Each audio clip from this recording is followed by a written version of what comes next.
গোটা রাজ্যের মানুষ বুঝতে পারছেন যে অভয়া কাণ্ডে তদন্তের নামে সবটাকে ধামাচাপা দেওয়া হয়েছে।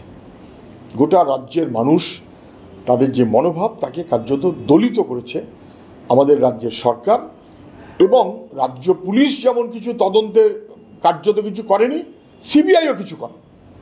তাহলে কোর্টের নির্দেশে তদন্তটা হোক এবং ঠিক হোক, পরিবারের দাবির পরিপ্রেক্ষিতে সুপ্রিম কোর্ট তাদের সম্মতি দিয়েছে এবং বৃহত্তর ষড়যন্ত্রে কারা যুক্ত তাদেরকে সামনে আনার কথা বলেছে।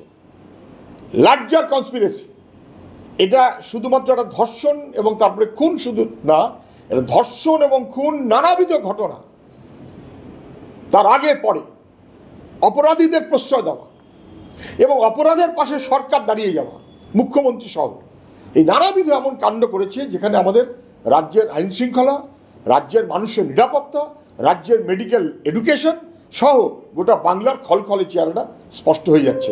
এই লার্জার কনস্পিরেসি, বৃহত্তর এই ষড়যন্ত্রটাকেই ধরতে বলেছে সুপ্রিম কোর্ট।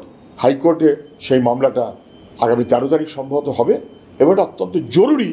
মানুষ চায় ঠিকমতো বিচার হোক, অভয়া যেন বিচার পায়।